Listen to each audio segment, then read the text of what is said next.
Give him the sauce real quick. Told on that we at the kickback. Talk about this at the kickback. Talk about that at the kickback. Talk about rap at the kickback. Talk R&B at the kickback. You might find me at the kickback. Talk about sports at the kickback. Long stories are short at the kickback. Got guests of all sorts at the kickback. We at the kickback.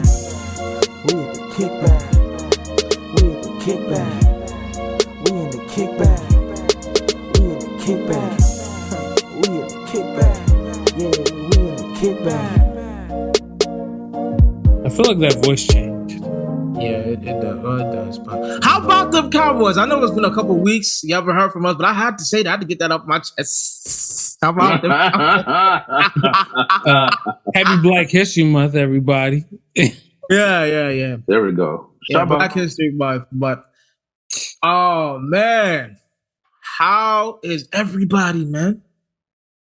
Got my brother Gerard coming back with us on the kickback. I got my co-host Chris. What's been going on? What's life like? Cooling, bro. Well, I mean, I'm not even gonna lie. I don't know what to say after Gerard told us his story. Y'all not gonna hear about that on here. But y'all never hear it. Gerard out here living life. Living his best life. It's been a beautiful month. Let's put it that way. Okay, yeah. Yeah. G is Last month was a beautiful month, or well, January. Last month, yeah. Okay, yeah. I can't come. Well, let me ask our guests, how you been? You don't have to tell us what you told us earlier, but how you been? Apart from it's good. Storms are brewing, so you got to wear your raincoat. Yeah, but go. So I'm in the middle of a promotion at work. It's like right now I'm in the transition period. So I'm doing stuff with, like, I do my normal job, but then I do the other, like, the new job as well.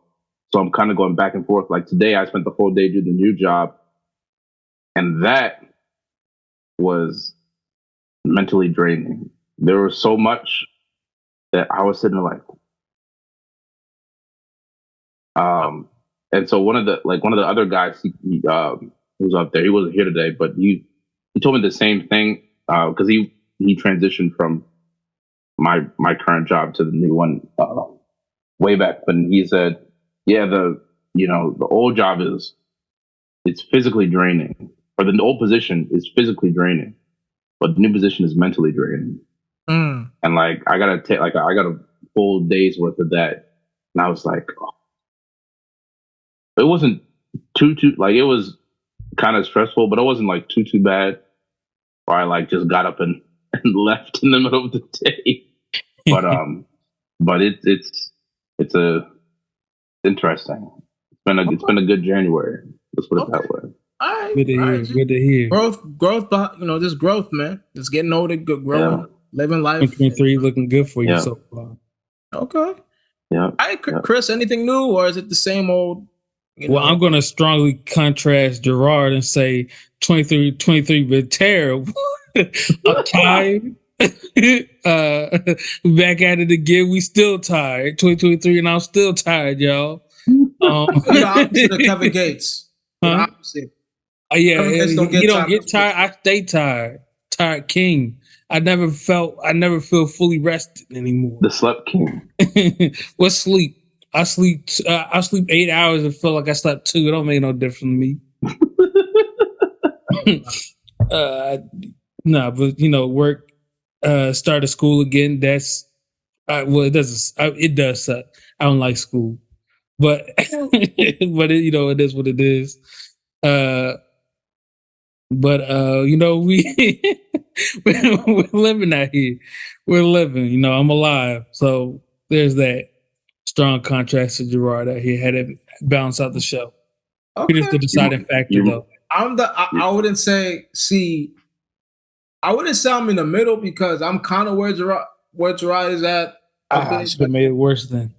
Sorry, you sound like a mobster for a second. Minus, the excessive raining. I'm just in the forest. It hasn't rained yet, but Yeah, see, Well, you said, rain, stay all day. Yeah. but it's been a productive month. Just living.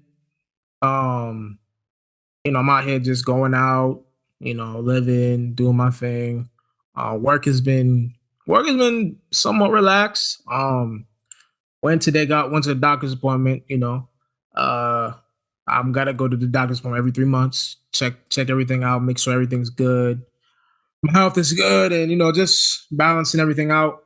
Actually, this Sunday, shout out to my homie Francis. She got her own podcast, the Wellness Kickback, with I Am Fire, her and Keisha.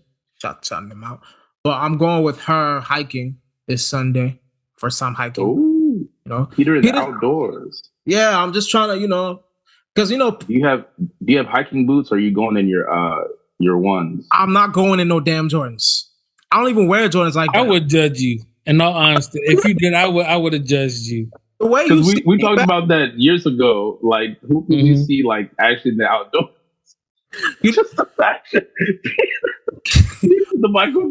the Jordan jersey. What? He got all these Jordans, but he couldn't go to Walmart and get no like $20, probably like $40 hiking boots or whatever. Yeah, I'm gonna get me some hiking boots tomorrow. Some Dr. Scholl's in there, you be fine. But now I don't even wear, like, for real. I wear my Nike Roshis. I don't wear Jordans unless I'm going on a date or I'm just going out, hanging out with my brothers or something.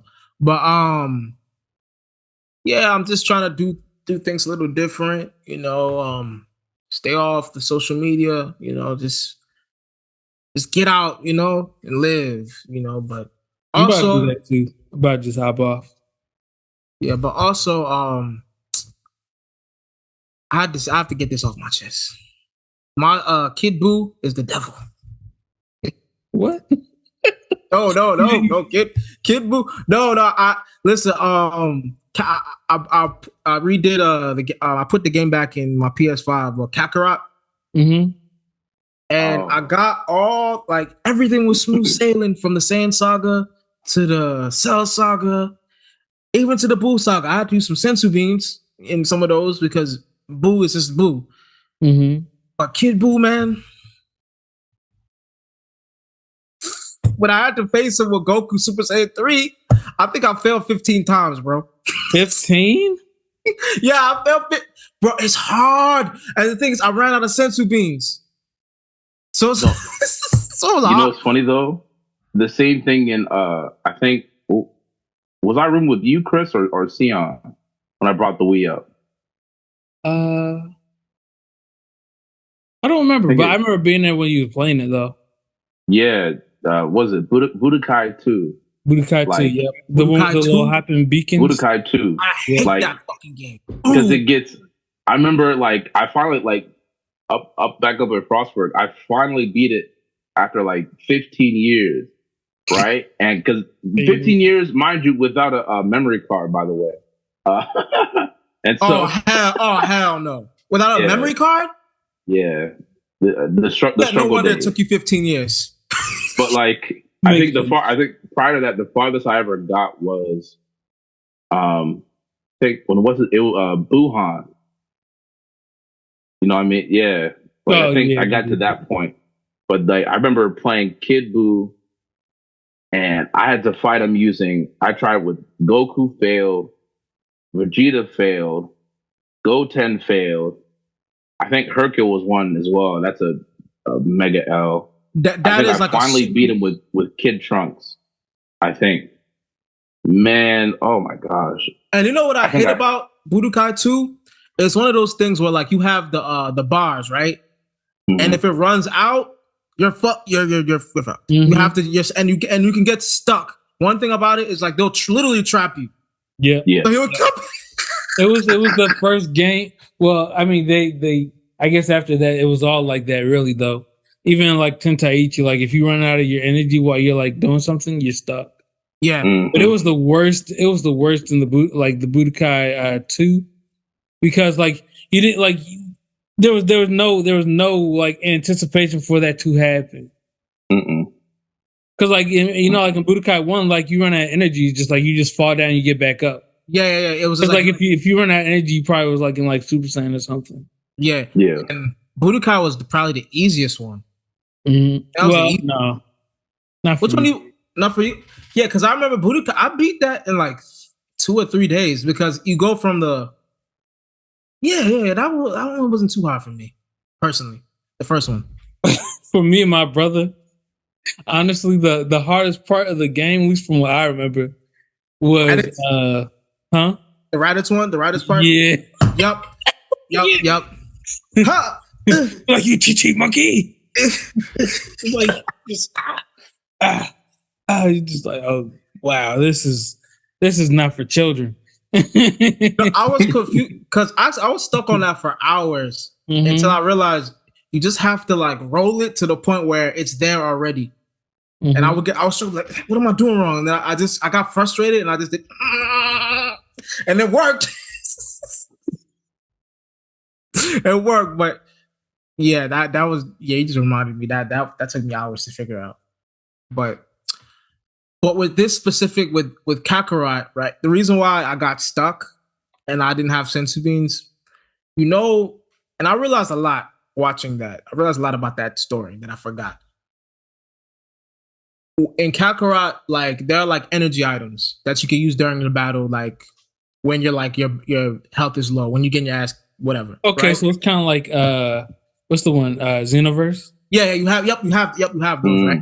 But I got to a point where I think I had like 4 or 5, and I used 2. And then right when Boo kills everybody, I think I had used my last 2. And it was against Buhan. I used my last 2, right? And then I thought, oh, I could just go back to Korin and get some, sensu beans. But guess what? Everybody's dead. So I can't get nothing. Wait. So what you're telling me here is like you're one of those people that you don't save before the final fight. Then like if you lose, you don't turn off and go back. No. The thing is, I was in the middle of a fight, and I didn't think I would need the sensu beans, right? And I forgot that after a certain point, everybody dies. So I can't save it and just roam around after the battle. So you just stuck. So I got stuck, and I didn't realize it because by the time you get to what's the point? When you get to the point where he goes Super Saiyan 3, and what's it called comes up to the Kami's hideout and he kills everybody, that's where everybody dies. So I forgot before that, bro, re-up on your sensu beans and everything so that when you face Kid Buu, you have enough. But it didn't compute because I was so much in the momentum of playing the game and everything. And then by the time and then you go to the part where you use. So the thing is, when you use Vegito to face Buhan, easy because he's just a cheat code, like right, easy. But then after that, he goes into the body or whatever, and then he turns back into Super Buu, and then everybody comes out, and then there's a part where like you have to roam about and go back to check on Buu. That's when I went to check, can I get some energy? And I couldn't. Everybody's dead. So when I went back to Buu, when I went back to Kid Buu, he literally did everything he did, destroyed the planet, went to the Kai's world, and then he instant transmissions there. And then I had to fight Kid Buu about 15 times. And guess what? And you know why it was so hard? When he starts, right? He does that attack that Piccolo does, where he makes like 4 or 5 of himself. Yeah. So I fight 4 or 5 Kid Boos, but they're not at like full 5 times power. They're like at a full 1 bar. Okay. So you have to kill them all first. But bro, there was like 3 Super Kamehamehas coming at me at once. Let's see it. You know what I'm saying? Kid Buu doesn't stop. He don't give a damn, man. He's pure chaos. He doesn't play by no rules because there are no rules with him. So he's like Tomb Logic in DBZ. So it got to a point where my strategy was just like dodge, go back, charge up. dodge, dodge, dodge, dodge, attack, attack, attack, run, run, run, run, dodge, dodge. My face. And he's Give you still, like a real boss fight. and it got to the point where sometimes when I get so close and I'll be at the yellow bar and he'll be at the red bar, and then he does one attack and it's over. See, and that'd be the worst thing about those games, bro. Because like you're gauging it by your health bar, right? And then all of a sudden they have an attack that's just like it's game over if you get touched by it. Like forget blocking it. Even if you block it, like it's gonna be like a guard breaker or something. Like Exactly. Yeah. He has this thing where he does the yelling, right? So I have to remember when he yells guard, because when he yells, it throws you off and then you're stuck. And then when you get stuck and my power, he hits you with a Kamehameha wave.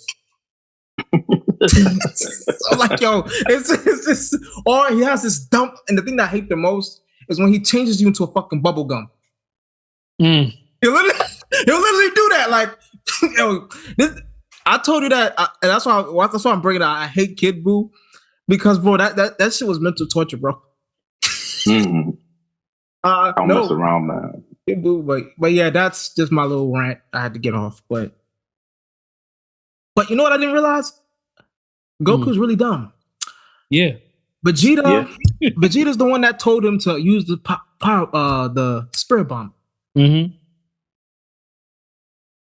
And I did I not watch this back in the day? I was like, so you're telling me when you ran out of ideas, Vegeta had to remind you that You have this ultimate ability that kills all evil. Did you forget that? You used that on me. It hurt really bad. Like Genki Dama. The more you grow, the more you tend to realize, yeah, Goku is just, yeah. But he's selfish because he likes to fight because it gets him excited. And that's what You I know was what I telling mean? Peter the other day. But Vegeta's like that too. Yeah, no, but it's different though. Because Vegeta, I could see Vegeta putting his family first. Goku be like, but this fight is too good. Now I can see Vegeta putting his family first. Because actually, no, he did do that when he self-destructed to kill Boo. Yeah. At that point, because Trunks was there and he couldn't win. Yeah, from that point on, yeah. But prior to that, I don't know. Goku threw a sensu being at cells, just like kill my son. I dare you. Kill him at full strength. Goku. What? Your half power right now, that's not good enough for him. Fight him full strength. Actually, you get a Zenkai boost from the sensu beam, right? Because you're probably saying get stronger and kill my son. I got insurance on this. The thing that I would say about Vegeta, he wants you at full power, but like he's not gonna put you in a position where like if it's a fair fight, I'm gonna energize you back up. No, He's he not wouldn't doing do that. Because why would he help his enemy? No. Mm-mm. His pride is too big. He'll beat you down to a pulp. No. But like he might give you time to recover, but to heal you, that's nay. my pride. But shout out to Vegeta and Goku. Kakarot's a good game. I'm now doing the Super Saiyan Blue and no, I got Super Saiyan God. I'm about to get Super Saiyan Blue next. I'm working on that, but it's a good game. I liked it. It took me back. But it's is that DLC or is that part of the base game? DLC is DLC. Okay. Barris and the Freeze Golden Freeze is DLC. But that's my thing with Kid Buu hasn't changed one bit. That's my rant. Hey, before we change, they got Black Freezer now, right? In the game? No. Well, I don't think it's in the game. I mean, it could be in one of these games. It's I don't know. In the manga. In the manga, yeah, they got Black Freezer. Not to get on what we're about to speak on in the episodes, but they're doing this. They're doing the thing with the manga with Goten and Trunks, and I don't know if I'm feeling it so far. But that's another. What? Because they age him up, right? Did they age him up? Yeah, they're teenagers. Okay. Now. I haven't read the latest chapter, and I think the last time I read was when Black Freezer just knocked the shit out of Goku and Vegeta. That's it. Because I'm getting back into Batman comics, so I've been like Yeah, I've been and then sidetracked, but homeboy destroyed, made Gas look like a toy. yeah. But I like, but because I know they did that in the movie Dragon Ball Superhero, they aged them up. And it's like, thank God, because apparently they're like 13, 14 in Dragon Ball Super, like in the show. Mhm. And so, because it's kind of the same thing with Goku back in Dragon Ball. Like at the start, he's like small. He's like maybe what 10 or 11, 10. He's like 10. and then I think by the Demon King Piccolo saga, I think I want to say he's 15. Yeah. 15? No, No, He's definitely like 14, 15. 14, 15. because by the end he's 18, and that's when you see he gets his growth spurt. That's why because they're gone for 3 years. At the King Pick, no, not King Piccolo. At Piccolo Jr. Yeah, which is the like the last saga, he gets that growth 18 spurt and he from being away gets for- tall. Yeah, so I Goes think back and that's do some cheat the sheet. same logic they're using. Yeah, but I mean, it's cool. I mean, I can't wait to see what they do with that series, especially with my thing is and you know I don't want Dylan to see this. I do think Vegeta needs to be the one to defeat Black Frieza personally. Goku, you've done enough to Frieza. Goku did, Trunks did. But the petty side of me, just because I just like to get on my brother's nerves, would want to see a Vegeta L. Just the petty side of me just would want to see Vegeta. Why? But Why? I really do think having is come on, man, just have him get his. He needs to defeat out of all of them. Mm-hmm. Yeah, He needs to defeat. He needs to Frieza. defeat some like main bad guy, mm-hmm. or at least come close to it. Yeah, Because normally when the main bad guy come out, it's just like he gets. It's not even like it's usually close. Like okay, him main bad guy might be going back and forth for a while. Then main bad guy does like, okay, I guess I'll use my real power. Vegeta's like, wait, what? And it's just like he just stomped out of Gets nowhere. ragdolled. Yeah, It's like, Kakarot. Look how they massacred do my it. boy.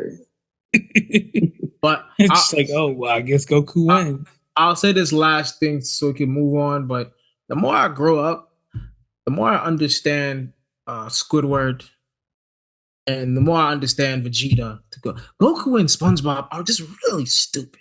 Sorry, I don't want to kill any person that grew up watching those characters. But the more I grow up, Vegeta and Squidward are more realistic.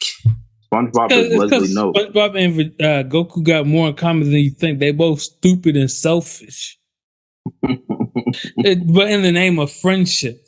And naive as hell. Naive as hell, man. It'd be painful. They're good characters, good characters to watch. They're optimistic. Yeah, optimistic, but to a fault. Yeah, but we have to go on a little sad note. I don't want to spend too much time on this specific one, but I think it was 2 weeks ago or last week, Tyre Nickols, a black man, was beat to death by 5 cowardly black men. I don't even want to use the word I was about to use, but 5 clowns, black men that were clowns, decided to take this man's life for nothing. I'm gonna start on this. I think this hits home. I couldn't really watch it. I don't like seeing black men that look like me and Gerard and Chris on tape get killed by black men. I don't like to see us get killed by white men. I don't like to see us get killed all the time. It's scary. It just tells you that we could kill a black man on tape. You know what I mean? And we can think even our own can do it to us. So to me, it's very disappointing and very disheartening to see your own people do it to your own selves. It shows lack of awareness or love or affection for one another. And it shows that systematically we're a part of the problem now. We are a part of the problem. Like we could always look at, white, Asian, whatever, because they've done the same to us, but we're a part of it. And for it to be a black men that know what it is like to grow up, they know to do that. I know people, like the Dr. Umars and the other black people, they be like, but for some white people, they wouldn't. I don't care, man. I want to see them niggas go to jail and suffer. I don't care. But that's my thoughts. I don't want to get too serious. Yeah. That's my Like I know the response by the police department, where they're all fired, correct? yeah, they're all fine. Yeah. I think I was listening to something, and they were saying that should be the default. I think especially because it was so, like, the video was so clear, like there's nothing you could misunderstand about the video. Like, it was just very clear what they did, no misunderstanding. So, what I think, I can't remember what it was, but they were saying that their response to this event should be, I guess, the standard. Like, it's not, oh, they went above and beyond to punish these guys. Like, no, that should be standard procedure. Agreed. for any of the ones prior to this case. That should be standard. And I'll add this to what you just said. Now that you said that, now that this, we see that if this ever happens again, I don't want to see police officer. I mean, I don't want to see those deputies or whatever, those people that are in charge, to take their time to arrest. We've seen with other people, they took their time. With George Floyd, they took their time. Police went to protect George Floyd. I don't even know the dude's name. The dude that was the Derek something. I forgot the dude's name. Derek Chauvin or something like that. Yeah, when people were protesting, police was out there protecting his house. And now that y'all set the standard, firing and go to jail and charge, that should be the standard for everybody. It should, but I feel like what you said, like that should be the standard, but that shouldn't be like the only part of the standard. I feel like there should be like mandated like a necessary time, like where they need to be incarcerated as well, regardless. Because like, at least to me, like, like, let's say you're driving and you accidentally hit somebody, vehicular manslaughter. It could have been an accident. You still hit somebody. That was your fault. So in a case where it's actually deliberate, because it's clear as day. Like I couldn't watch the whole video like Peter. I couldn't do it. But clearly, just from there was a description of the video where I read that instead of watching it, which is also pretty disturbing, to be honest with you. But it was easier to get through that. It pretty clear, like it was pretty clear cut. You couldn't misinterpret anything. Just like where there's no, like, there was a struggle or anything. It was just like they executed this man. So there should definitely be a penalty where these men are like in prison, because like that's just a execution in daylight. They killed a person, and to where the effect where it be like I'm sure there's definitely going to be a court case, right? But like with the fact that it could possibly be any type of possibility where they may, like, just go home at the end of the day, doesn't make sense to me. If that makes sense. Because they actually killed somebody. Yeah, they're all being charged with second-degree murder. Yeah, okay. And the only reason why it's second degree because it wasn't premeditated. Well, there's a theory out there online that the guy, and this is why I don't get into conspiracy theories. It said that the guy, that one of the police officers went and was like going after the guy because the guy dated one of his baby mamas or girlfriends, some stupid. But I'm not going to get into that. But like I said, like, it's one thing for somebody I kind of expect to do this to me, but when it's one of your own that does this stuff to you and think they could get away with it, that hits home a little different. So, like, I've refrained from going on. When that happened, I just didn't want to go on social media. I didn't want to see none of that. I was just like, hey, yo, when it's somebody, if it's like I'll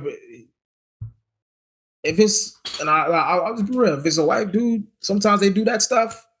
Most of the time, it's like, we got to get our justice. And, but when it's like, say, Gerard did that to me or something, it's like, yo, that's when it's just like, it gets like,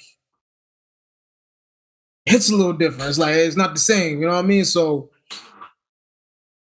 just as a black man, it's like, you can't gotta pray before you leave the damn house, man. It's war. It's war with your civil war with your own people. It's war with other people from different races. It's war everywhere, B. It's war. I mean, can't explain it, man. You know what I mean? But it comes down to the system, you know? The system has encouraged this type of behavior to African Americans, men. And I don't know. I just don't know, you know, but. I mean, there's only one true solution. I mean, some people might disagree with this. Go out there and vote to elect me as dictator for life.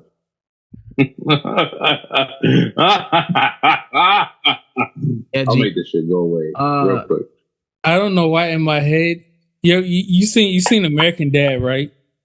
Yeah. You seen the one where Roger's the dictator, then like at the end, like he just randomly chooses the guy that they're dancing in the they're like they do like the little cutaway at the end where he's actually like the worst dictator in history. Yeah, just like a mass murderer. Actually, Gerard as a dictator, he'd be more like a Tay Diggs. He'd be more like Martin Luther King Jr. I think you'd be like more like the Black Panther. I think that's a better because hold on, Black Panther wasn't a dictator though. That was a monarchy. No, that was a monarchy. But I'm just saying. I think when I mean that, like he'd be like a little bit. He wouldn't be too, me. That's a lie. I'll be Killmonger. I don't mind being Killmonger. No, there are times some people's heads will be called for, but that's another story for another day. Yeah, but yeah. All I'll say is you'd rather have Gerard than me as a dictator. And we're not going to get into that. We're not going to. Krispy Kreme is a national holiday. I'll start off with that. Get that shit passed through Congress. I'll keep it running for a good 2 years. You know what should be a national holiday? MJ Day. Today's 2/23/23. And now, that's a great segue, by the way. That was a great segue by me. But since today's MJ Day, I want to ask you guys, what is your favorite Michael Jordan moment? I want to start with Chris. Favorite Michael Jordan moment that you've ever seen or heard of, or don't have to be something you saw live because all of us were little kids when he was killing it. But just of what you've seen or what you heard, or well, I can't. Just off the top, I can't really pin down the exact moment of what I'm thinking of right here. But just like you ever like see those like his stare downs? Yeah, his stare downs just be like if I still play sports and like something other than like football, right? Because like the helmet and the mask kind of takes away from it. Like if I ever did like a face-to-face sport, well, I guess more so. Like I'd want to like emulate that pressure that he probably just like gave off through that like stare down alone. Because like you're looking at it through the TV, but like I can be pretty imaginative at times. So I'm just like I'm feeling like, what if I was there? And then just that pressure that he's probably just radiating off of him, just like staring into your soul. he's just like black uncle that beat your ass for, and you can't do anything about it.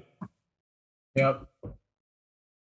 Okay. Oh no, my bad. I was saying that he's that he intimidates the hell out of me because he always looks like that black uncle that like will beat your ass for saying or do some dumb shit. Mm-hmm. Oh, I'm like 100%. Like just look at you like, did you really just say that? You know who I get that? I don't really get that from Michael Jordan. I get that from like Charles Oakley. Charles Oakley. That's because Charles Oakley looks like an uncle too, though. Yeah, Charles Oakley. He just looked like he can't have. It looked like he beat the hell out of his kids. Like, like he beat the. I'm scared of Charles Oakley. I think it's also with Michael. It's the mustache because it's the mustache mixed with the bald. Like dudes our age, like when he was like around our age, he was rocking the same dude. You don't see many dudes rocking a bald head and just a mustache. You may see bald head, maybe like a goatee or like a Van Dyke or something like that. Maybe just baby face. But I think it's just the mustache. Because I feel like when dudes just have the mustache, I feel like just immediately look older. Just like, and you know, especially if it's a thick mustache. Like if you have a beard compared to just a mustache, I feel like with just a mustache, you look a lot older than just a beard. Yeah, that's why I can't. Yeah. So, Chris, it's the stare down for you. It's a Okay. stare down. What about you, G? What MJ moment stands out to you in his career? It's a tie between the shrug, you know, the iconic shrug from the was it the 91 finals. 92, I think 92 when he hit the three. 90, yeah, Yeah, it's 92. yeah. Or we made the shot against the Cavaliers, and like he jumps and he's like throwing his arm, and he's just going back, like just the amount of excitement. Actually, that my topic. The amount of excitement that was just seeing him just in that motion, just like got me excited. I don't even know why. Just because you see the passion on his face, like we finally did it, you know, like finally. And it was just I don't know. So it's nice to, like, even when I play pickleball, like no, it's not even comparison, but like if it's a close game and we're like neck and neck, and I know in pickleball you play to 11 points, but if you're both at 11 points, you have to win by 2. And so if you're constantly going back and forth, and like hypothetically, let's say you get to 20 points each, and then you finally beat them by 22 to 20, and you find that moment when you're like, God damn, we finally won. It's a nice, I don't know, it's a great feeling. So I feel like that might be my favorite. Okay. All right. Okay. I'm a Bulls fan here, so I could go on and on all day about my favorite Michael Jordan moments. But two comes to mind, like G. I'll say the first one comes, it will be the double nickel against the Knicks. Mm-hmm. And it's not because of the 55 points. It's because of the last play that he did where he passed the ball to Bill Wellington. The reason why it's that, because he acted like he was about to shoot, and he had them so pressed about him making a game-winning shot. Yeah. He passed the ball. And I was just like, that's all. And I don't like to get into this, but when people always say the go between Kobe, Jordan, LeBron, or whatever, I go to that where it's like mentally he's so far ahead of you. You're thinking one thing. He's like, I beat you to it. Passed it. Score.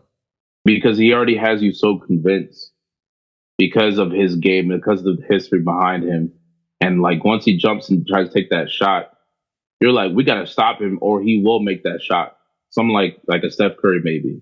I don't know about game winners, but with him, he's one of those dudes where I have to do everything I can to stop him, even if it means putting my own body on the line. Mm-hmm. I have to stop him, because if I don't try my best and then some, he will make it. Shoot, I could be in his, guard him all I want. He'll still make that shot. Yeah. So he's one of those dudes that can just have you convinced. Yeah, Steph. And just pass it to the next dude. Yeah, Steph. He's not that best. I don't want to get, because everybody says I'm a Steph Curry hater, but I don't want to get into that. But as far as Jordan, like that mentality where he could like literally trick you and play with you in that way. That's why I always say, to me, he's the GOAT, because mentally he's different. And the number one moment will probably be the last shot he took against Utah, because of the sequence. Because they were down. I think they were down. They were down by 3, right? And he got them into 1. They were down by 1. And in the sequence where I think somebody switched, he saw an opening to steal the ball from Karl Malone, and he stole it from the back. He goes, boom, waits, crosses over. They say it's a push off, but whatever. And it makes the shot. And up by 1. He scored 44 points. That was like I think 45 points. It was 87-86. He scored half of his team's points. And his second guy was out of the game with a back injury.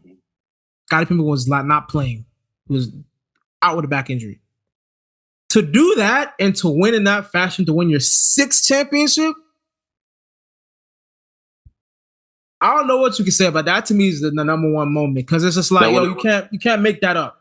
You can't make that up. That's one of the most perfect endings to a career. If he didn't, go to the Wizards, but storybook ending. I mean, it would be a storybook ending if I didn't do that in 2K like every week. My dude just dropped 111 points. Greatest player of all time. Only in the second year. Yeah, that's my all-time scoring leader. Yeah, but those are the every game iconic moments from I'm about to say Kobe. Michael Jordan. To me, he's the GOAT. I don't. Anyone else don't think he's the GOAT of basketball, or because okay, yeah. I'd say so, but I think for me it's more personal preference at this point. I'm not gonna get in. I think it's just personal preference for me because LeBron is doing things that like I'm gonna watch the game when he beats Kareem's scoring record. Kobe forever and always. Okay. Yeah. You know what? I'm not even gonna ask Chris because he's gonna say Kobe. I respect Kobe to the point where I don't argue about. Yeah. Kobe. I respect Kobe too much, but it's MJ all day. But it's MJ Day, and we're gonna get into a couple of sports. We're gonna go into this or that, but there's one thing that happened today. Kyrie Irving requested for a trade from the Brooklyn Nets. Mm-hmm. My dad was just talking about that. What are your thoughts? Kyrie can go on any team he wants to. Now, how long he stays on that team, how much they will invest in him, I don't know. Because, like Kyrie will change his mind on a drop of a dime, okay? Great player. World out of this world talent, but he is fickle as can be. So, let me tell you this. When he went through what he went through with the anti-Semite thing and everything, I wasn't bashing him too much. But I said what he did was tone deaf because he really should have just addressed it full on. But I kind of get where he's coming from because people took him out of context. But this ain't the time to do it. It's passing on. But my thing is like, yo, bro, you look like the girl with no commit. Like you look like the girl that's just like a hoe out here. No commitment to nothing. No, because like, how do you go from you don't sign your deal because they're not going to invest in you because you haven't been playing games and because of the COVID shenanigans, which a lot of people supported you about, Kevin Durant supported you about, to Harden going. Then Kevin Durant said he wanted to get traded. Then during that debacle, you said you wanted to, like there was rumors about you getting traded to the Lakers. So then the season starts and y'all play horrible because you have Ben Simmons there who doing nothing. So your whole debacle with the anti-Semite talk or whatever. Then this coming off a 12-game winning streak when you had Kevin Durant when he's healthy. That's the thing and you're playing your best basketball even when he's not there. This doesn't make sense. When I saw this, when I was literally driving to my doctor's appointment and I saw someone from Kyrie Irving requested for a trade, I was like, oh, this has to be fit. I couldn't believe it because I'm like, dog, you're playing out of your mind right now. You're getting people to forget about your bullshit. Play the rest of the year out and leave. You do this, people are going to be like, no, we can't. Even if you go to free agency next year, people ain't going to give you no guaranteed deal. That's why, what's his name said it best, give him 1-year contracts. Stephen A. Smith. Yeah. Honestly, that might be the smartest move. Yeah. Because I like, especially if I'm, let's say, like I'm looking to, I guess, build a franchise. Let's say I have a group of young guys. Like let's say I'm Detroit. And I got a crew I'm trying to start off with, like a young crew. And let's say I want to bring, Kyrie in. I can't No. Actually, no. I can't. Not the young team. I can't do young team. More like a win now team. Like Phoenix.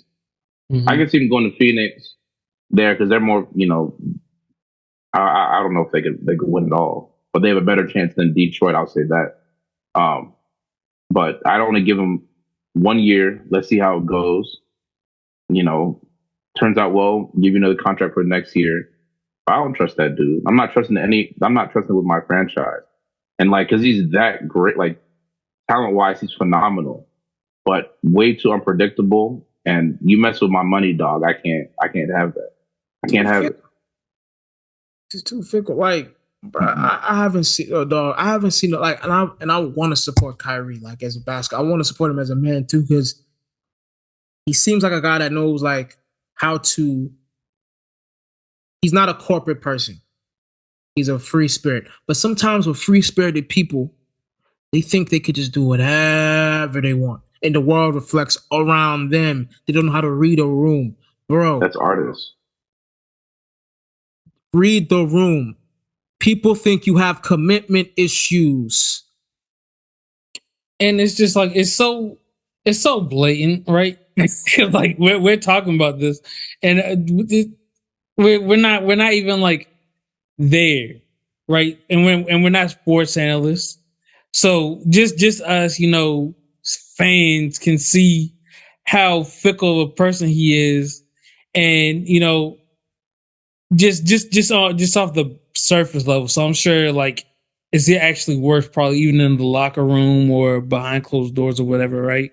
He probably been saying since forever ago, actually I want to trade now, or no, it might be because he's playing good, because you know how Kyrie just be stuff is going my way right here.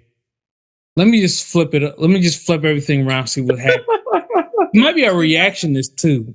That might be it. Maybe he enjoys that.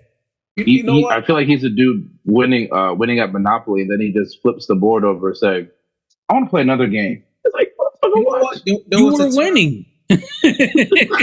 Why'd you quit? You know what? When I was on social media a month ago, I had a term for people that just like to say things that are just contrarians. Alternative niggas. Alternative. They just want to do something or say something or move in a way that logically you think about it don't make no sense, but they can make and find an argument to make it make sense. And then by the time you talk, you start to lose brain cells yourself because you're trying to make sense of the foolishness. That's Kyrie Irving. That is Kyrie. And sometimes I'm like, yo, bro, I want to support you, bro. I really do, but I can't. You and Kevin Durant are the 4th seed. It's one thing if you were the 9th or 10th, the 4th seed. With him being out, he's coming back in 2 weeks. I can't support this nigga, man. I can't. I can't. And it's but let's move on from this, man. Let's get to some football, man. Let's get to some football. The Kansas City Chiefs and the Philadelphia Eagles have advanced to the Super Bowl. Now, I can already see Gerard's face, and I know who he's going to take, just off of knowing. But Earl Mills.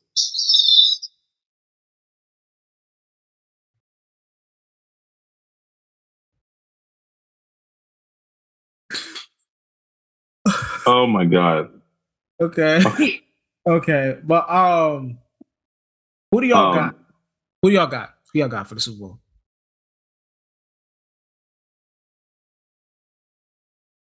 Honestly, I don't know. I think it'll be down to because the Eagles' defense is solid. You know who I got? I got Off-White Man. You know what? I knew you were going to say that. I was preparing for it. And I still wasn't ready. I want you to know that. I thought you said all white men at first. And I was like, Off-White Man. Off-White Man beat the Bengals with 1 foot. No, well, hold on. But that I was looking at the play again. There were a lot of blocking calls that weren't called. So what are you saying? And Light skin so, privilege? I was, There were a lot of no say, calls in the game. There were. yeah. So that's why I was like, what's his was it Aaron Foster's script theory, or he was talking Yeah. about the scripts they give out at the beginning. I'm Hey, like, did you see that RDC I World was a little video? lost with Agent when he said that. I was like, script. Well, damn it, why didn't cast me? But shit, But that's not the first time somebody has said that either. I wouldn't be shocked. The games are scripted. I mean, they said that about they always say that about I remember they said that back in 2005 they did like a commercial that like predicted the NBA finals in 2013, and it was like, oh, the Miami Heat are gonna win. You know, it's stuff like that. Even like with the Simpsons, it's always stuff like that. Mm-hmm. So you never know, but yeah, I think realistically, I want this to be a good game. I don't want the Eagles to win just off of the fact that they'll have 2 to our 3, and they'll be the most recent champions. And like Washington Commanders, yeah, I was looking at those two, by the way. Go Mahomes. Okay. Mm-hmm. So but yeah, but I will say, like even throughout the season, I have despised the Eagles, but I will forever root for my boy Jalen Hurts. He's a Bama boy. Even though he went to Oklahoma his last year, like for understandable reason, he's still like I'll root for him. He's a very good dude. Just I'm glad to see him get this opportunity. Yeah. Especially before Dak. Listen, I always say this: I support all black quarterbacks, but Dak Prescott. But Dak Prescott. Yeah, Cowboy. I just can't do it. I can't. Yeah, I'm happy for him. I'm happy he gets this moment for him. And if he wins, I'll be happy for him. I'll be a lot more sad. Same thing like in 2017, 2018. Yeah, that was depressing. That was very depressing. If the Eagles win this one, it won't be as depressing as the Patriots one because I don't know how the Patriots lost that one. I don't get it. Oh my god! My god! I'm all supporting 2 black quarterbacks. Well, it's the first time 2 black quarterbacks are facing each other in the Super Bowl. Mm-hmm. History's been made. Shout out to Doug Williams was the first. But if Jalen Hurts wins, the Eagles there, but just for a black man, and I respect his story because 2 years ago, people thought Jalen Hurts was a bench player. Yeah. And I thought he was too. When he replaced homeboy, I don't even want to say his name because I'm not saying his name, I get angry. For real. Well, what's that dude's name? What's the dude's name again? That was, Prince Harry. Yeah, Prince Harry. That red. Anytime I watch him play this season, I was just like, why don't we just put homeboy in Sam Howell or the other dude? What's the other dude's other game when they put him in? I swear I turned it on. I turned the TV on. I watched it for 3 plays. Interception. I said, nope. Turned it off, and I didn't watch the rest of the day. I was like, nah, you're not gonna ruin my Sunday, dog. We're not having it. Yeah, but shout out to Jalen Hurts for making it out because no one thought he would be this, and I always root for black. I thought he was gonna be good when he was in college.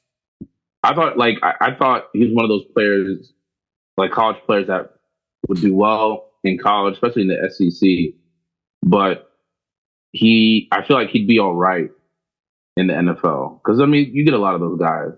Okay. That's okay. Oh, go ahead. Oh, me? No. Gerard. Oh no, that's pretty much it. But I'm happy for him though. Okay. Yeah, no, I knew he was gonna be good. It's just that at the time it was Mariota, right? That started over him for Alabama, if I remember. No, Tua. Tua. Oh, okay, Yeah. okay. I think that's at one point it was Tua. I said Mariota, Mac Jones, and Jalen all on the same team. Yeah, all on the same team. Yeah. And so then they started Tua over him, and so he left to go to Oklahoma. I think just the biggest thing in that scenario was Tua fit. I'm mad I said Mariota. Tua fit fit that Racist. I felt like it now. You said Tua fit what? To fit that system better. He fit the saving system better because Tua is also a mobile quarterback, but Hurts even more so. He's more that at least he was more of that dynamic player Right. Mhm. lifestyle as opposed to what's typically in that Alabama offense. Okay. Yeah. All right. Any scores, predictions? Oh, I have no idea. I'm gonna just say 27-20. 27-20? Who? That seems fair. You said who? Chiefs win 27-20. Off-white man. We're gonna do it. It's a compliment, man. It's a compliment. It's not a diss. It's not a diss. Now, if I said about Steph Curry, you can say it's a diss. It's not a diss. All right. Well, I was about to say, we can just leave it at that. That's fine. But okay, so G, you got the Chiefs too, or Chiefs. Mhm. and Yeah, I Chris? also got Chiefs. Yeah. It's okay. Okay, all right. I just didn't want to say that first, Kai. I always feel like I'm gonna jinx it if you say it out loud. I always be like, this has been jinxed now. We were all wrong about the other one. Didn't we do the predictions for Kansas City and the Bucks, and we were wrong about that one, right? Yep, and all of us was wrong. All of us was wrong. That was wild. But that game was just devastating. He had no blocking whatsoever. Oh no. But like his line, most of his line was injured, right? Yeah, most of his line. So it could have gone down as one of the greatest games ever. Yeah, like one of the greatest Super Bowls ever. And what was last year's Super Bowl? I forgot. Rams and Bengals. Okay, yeah, that one was. That one I knew Rams. I was talking to forever ago now. It's because the Rams look bummy this year. Like they look like a completely different team. Yeah. Super Bowl hangover. I will say that last year's playoffs were probably the greatest I'd ever seen. Oh yeah, because I had a lot of good games. I'm just sitting there like, what? Especially the Bills Chiefs. I'm just sitting there just like, what? The off-white man, he looked like Michael Jordan. Yeah, I think. You know what? Yeah, I think that's because they were. You know what's funny? They were. Who was it? Was it the coach at Clemson? What's his name? I forgot. But when Deshaun Watson was playing at Clemson, and when he got drafted to the Texans, I think they were saying that. I think he was saying that he's a close thing to Michael Jordan or something like that. And I was like, oh, and like the way he played, like I remember that game against the Bills, and I was sitting there like, I mean, he's killing it. Who, Mahomes? So I was hoping. No, Watson. Yeah, but Watson didn't play against.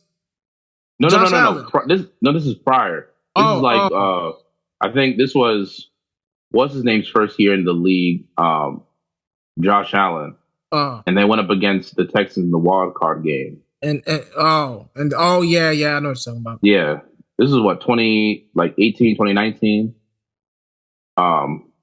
Yeah, so that's why I you say, oh, he might be the next Michael Jordan. I was like, listen, man, and I don't mean to be funny, but Deshaun Watson is more like Bill Cosby.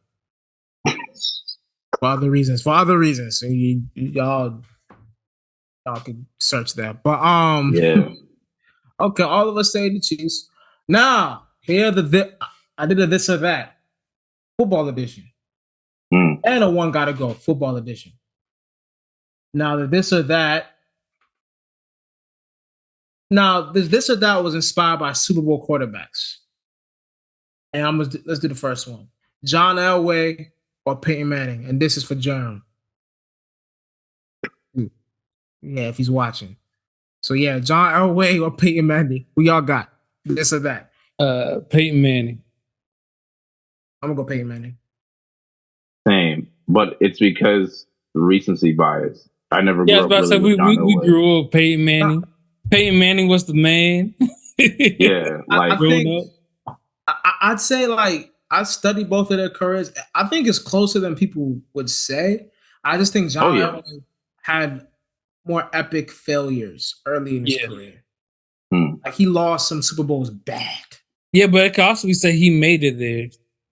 Mhm. True, but he was also bad in those Super Bowls that they were bad. Yeah. So But still, that's why. he made it there though. Is what I'm saying. Like, Okay, yeah, it wasn't exactly like the one getting there like every year. It was time. Mhm. yeah. But like my only thing with that, and not that I'm trying to argue. My thing is like if he never won those last two Super Bowls in his last 2 years, Mm-hmm. we look at him totally differently. Yeah. Oh yeah, Yeah. So, very much so. 100%. 100%. so Because all he had by that point was what 2006 against the Bears. Peyton. Peyton, yeah, But yeah, he won his last. I thought he just won his last one, not the last two.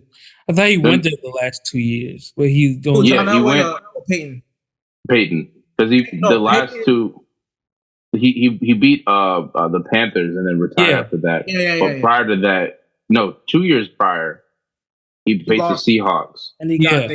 got smashed. Yeah, And I remember then the meme I posted. he lost against the with the Colts. He lost against Drew Brees. Yeah. Yeah, in 2009. Yeah. But I think he was such a great. The reason why I take Peyton is because he was such a great season quarterback. Ever. I think he's the greatest regular season quarterback ever, even over Aaron Rodgers. And you know how I feel about Aaron Rodgers, but Yeah, Peyton Manning is the greatest. Like that year where they went to the Super Bowl where they lost to the Seahawks, he went crazy that year. I think he went 55 touchdowns, 10 in it. Yeah, he went crazy. But Seahawks had the Legion of Boom and all And right. Peyton's greatest weakness was like he never had all the talent to match him, neither. Because like yeah, because Brady did. that's why his brother went to the Super Bowl twice and won. I'd say I agree with that. I think one thing that he didn't have, especially in his early Indiana days, the defense. Yeah, Defenses weren't strong. trash. Yeah, the Had to defenses rely on weren't the strong. ups. So, like they relied solely on it. So they'll always get to a point and then they'll face New England, Mm-hmm. and New England would always get them. Because they be tough offense and defense, and they're just like, well, we got Peyton. We don't have no run but game. All we got is Peyton. And what was dude's name? Marvin Harrison. Yeah. Mhm. And Reggie Wayne. Yeah, that's what I'm saying. Reggie Wayne. Those two, Marvin Harrison too. they used to kill, but then teams when you have an all like Bill Belichick had an all round better team than any of those Colts teams. Yeah, They had the three players because they didn't have no run game. What's his name? Joseph Adai, yeah. Yeah, because like he was cool. He was solid. But he wasn't like an every down back. He's not going to get you 50 yards a game. He might get you like he's short yardage, 40, 30 yards a game. And he was used for short yardage. Yeah, and that was fine too because like their game was predicated on the pass anyway. But like he wasn't some like a go to just like, hey, we're having a hard time in the passing game. We're going to try to run it down their throats. Hell no. He's not going to have a game like that. But yeah, those were good. At least not the way they ran it. Yeah, not that you think of it, you remind me of good Peyton Manning times, man. So I'll probably have to go Peyton Manning. John Elway's, John probably would say John Elway. But if he would come on the show, he would, tell us. But But here's the next one, and the next one. The reason why I did this one because I saw somebody do their top 5 quarterbacks. I think it was a guy called Dan Orlovsky. To me, is a quarterback caper, but he never disrespects quarterbacks. He's always on the quarterback side. His top 5 was Tom Brady at 1. Now I'm trying to remember. Patrick Mahomes, I think he had John Elway at 3, Peyton Manning at 4, and then at 5 he had Dan Marino. What quarterback do you think he left out that should be in his top 5? The Cheesehead King himself. Who? The Cheesehead King of Wisconsin. No. No. Now, let me get to the this or that, since you didn't get it. No, let me ask Chris. Out of that 5, what quarterback do you think? You say him one more time? 1 is Tom Brady. Mm-hmm. 2 is Patrick Mahomes. Right. 3 is John Elway. 4 Peyton Manning. And 5 Dan Marino. What quarterback historically should be in the top 5? Oh. Chris, you had your chance, Gerard. I know you got it now, but Chris, what? Yeah, I got it. I'm shocked. Wait. He said Mahomes? Yeah, 2. All time. All time? Yeah, all time. Number Over 2. Peyton Manning? Over Peyton Manning and John Elway and Dan Marino. And 1 is Tom Brady. But Chris, what quarterback is missing? Because it's going to lead us to this or that. Another quarterback. I feel like I'm going to remember it after I say it, but first one that came to mind was Drew Brees. No? Cool Joe. Oh, Yeah. Joe yeah. Montana. That's it. Yeah. Oh, Because I was thinking about it too. I was like, you got Elway up there, but not even Montana. so this is where, because me. No, that thought also came across my mind, but I didn't even think to say it. Mm-hmm. Maybe it's because of Waterboy. Every time I think Joe Montana, I'd be like, Joe Montana. So that leads me to the next this or that. Joe Montana or Patrick Mahomes? Joe Montana. Joe Montana. This shouldn't even be a question. As of right now, Joe Montana easily. Yeah, because Patrick Mahomes.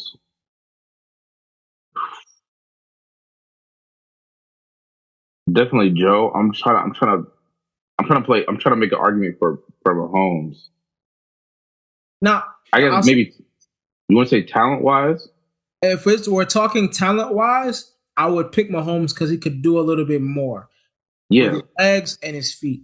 But in Joe Montana's time, it was a different way of throwing the ball, mm-hmm. and it was way more difficult.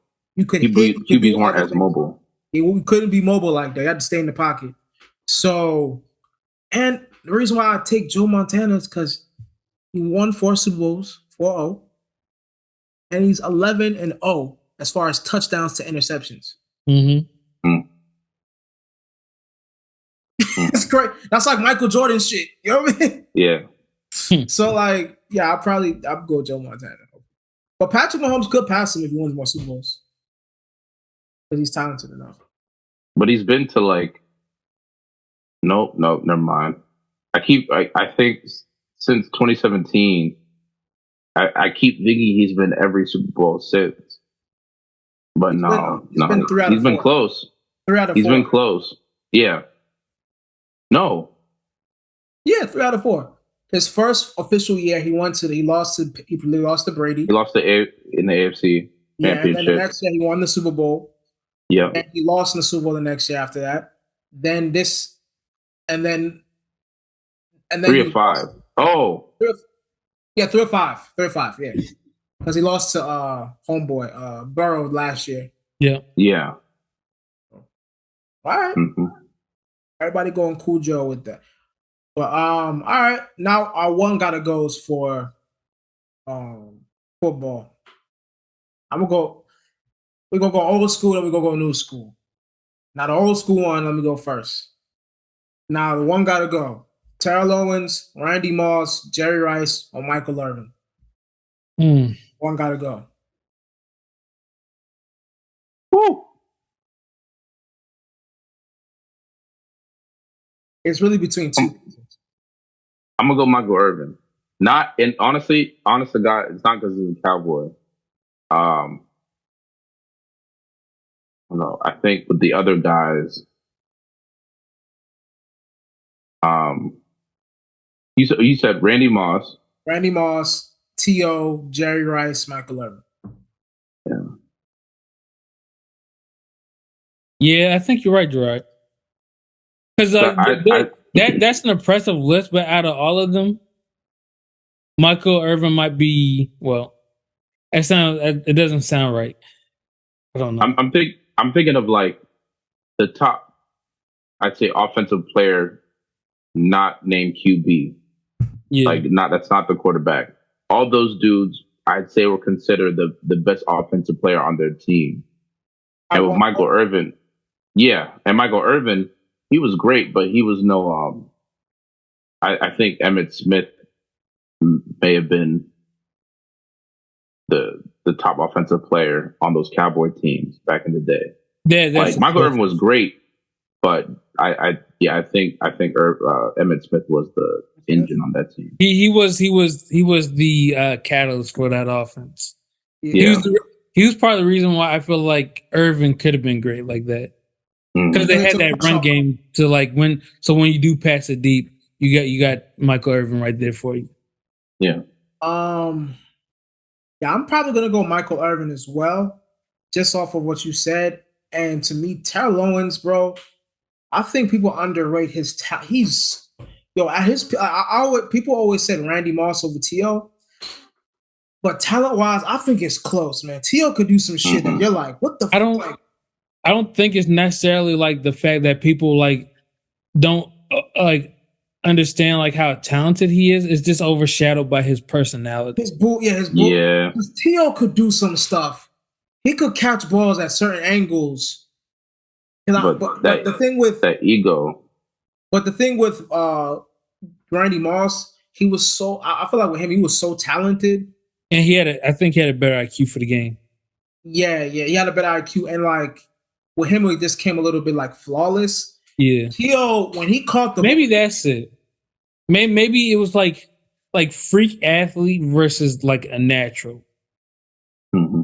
Yeah, and you would say Randy's more of the natural. Yeah, because you can be a freak athlete, but you can't be the fish in water, if that makes sense. Yeah, because man, T.O. he would when he catches the ball.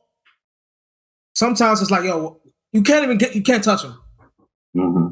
It gets like when he went to the Eagles with McNabb, that was a cheat code. Yeah, I used to watch. It was like every time on ESPN highlights, I was just like, yo, Terrell Owens is ridiculous. Mm-hmm. Him and McNabb were just like a. Mm-hmm. Yeah, I'll probably go T. He's my favorite Madden combination. Yep. But Madden 06 or was it 06? 05? Oh, yeah, either one. Yeah, one of them. Or even 04. Yeah, 04 was when they. Yeah. But yeah, T.O. is my personal favorite wide receiver. He's ridiculous. But Jerry Rice is a given because Jerry Rice is just like the. Yeah. All right. Now let's go some new school. We're going new school quarterbacks. One got to go.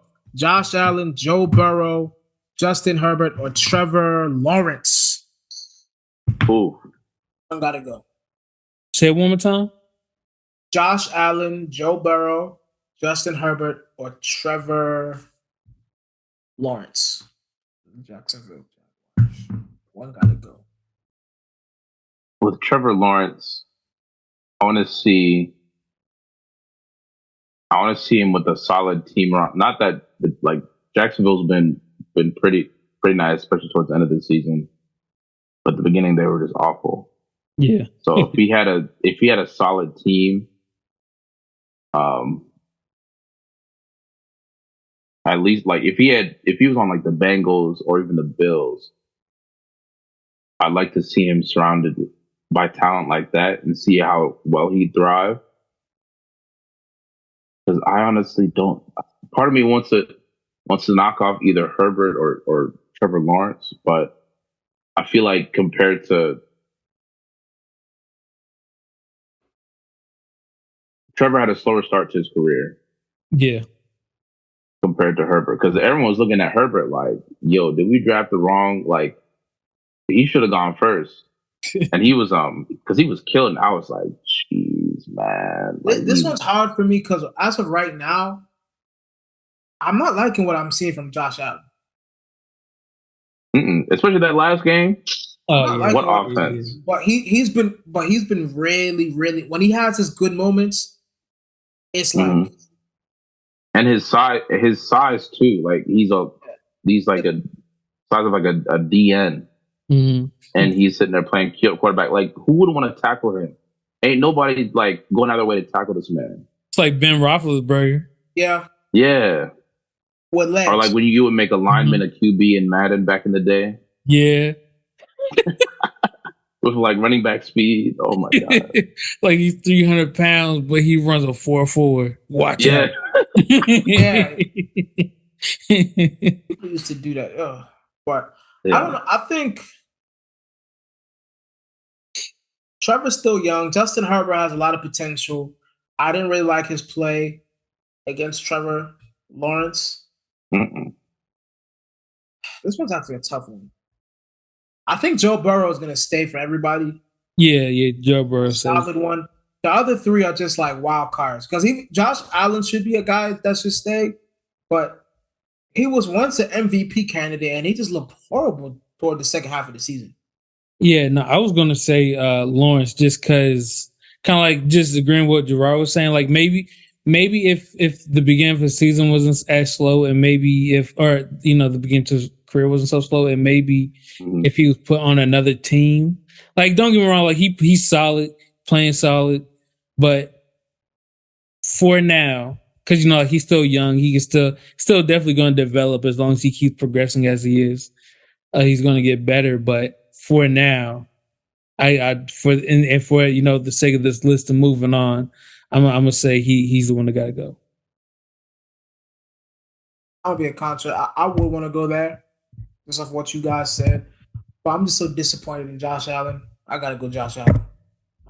He's disappointed. Like dog, you don't play like dog at your own home. Like you the favorite, and you play like dog trash. You had your own receiver yelling at you, and you've been doing this for Yeah. like 2 months. Close to like I have to In a go, Josh slump. Allen. He's been in a horrible slump. I think it's just a slump though. I don't think it's an indication of his overall game. So I think Here's the thing. I, But here's the thing. I think up to that point he's only gone up, like from the beginning of his career all the way. Like I'm even going like I could even say just beginning of his career to that AFC Championship game. Like he was playing some high level football in that game, He going has. toe to toe with probably the best QB in the game. He has. And those highs I respect. But like, this was supposed to be their year. Yeah, Everybody said, oh, they lost because of a coin cost, whatever. This was supposed to be a year. And that's what you do? Hmm. And they barely beat the Dolphins. So like without Tua, right? Yeah. Yeah, without Tua. So it's like I just look at him and like it starts with you, Matt, the quarterback. Like Trevor Lawrence, one thing I saw with him, and I would have went with him, but one thing I saw from him when he beat Justin Herbert, I saw a guy that could turn the switch on. We gotta win. Turn the switch on. And I saw that from Josh Allen against Mahomes. So I'm like, what happened? Jacksonville, Jar, man. I'm gonna have to go. I know real football heads are gonna look at me funny, but I'm gonna go Josh Allen. I'm gonna go Josh Allen because he disappointed the hell out of me. That's Stephon And Diggs. like and anything, and honestly, like everything could flip next season. So like this is just a take from what we've seen. Like it's recency bias. What we've seen. Yeah, like what have you done honestly, for me now? Yeah, it's what have you done for me lately? Because out of the four, I would say Joe Burrow, is he more accomplished just because he went to the Super Bowl before Josh Allen? Yeah. Yeah, he would say Joe Burrow, and then he would say Josh Allen, and then Herbert and Trevor are like they're on the way up. Yeah. Especially Trevor. But which is why it's easy to pick them off. Yeah. At least for me. I like Justin. I like his game. It's funny though. I remember when everyone was clamoring that Trevor Lawrence was like the greatest college like QB of all time. Mm-hmm. And then what was it? A year later, Joe Burrow's like, wait a minute. Now hold on now. Mm-hmm. and then now everyone's saying Joe Burrow's the greatest college QB. Like it's so funny, man. People are so like fickle with that title. It was making me so sick when they were saying Trevor Lawrence was the best because it was, at least to me, it was completely unfounded. It was just like they were just like so in love with like his everything. They're just like, look at him! Oh my gosh, he's that damn hair. He's got all this hair. He's got big hands. Look at those giant QB hands. I was just like, okay, he is a talented quarterback. Yes, that's a fact. But we're gonna go on a limb and say he's the greatest. I mean, Clemson was rolling. Clemson was a good team. But to say he was the greatest? Because mind you, they had Deshaun Watson, a year or two prior. Yeah. Like, they're overall a great team. And they had a great QB on that team. It was a overall strong team. And they were just like, he's the greatest who ever lived.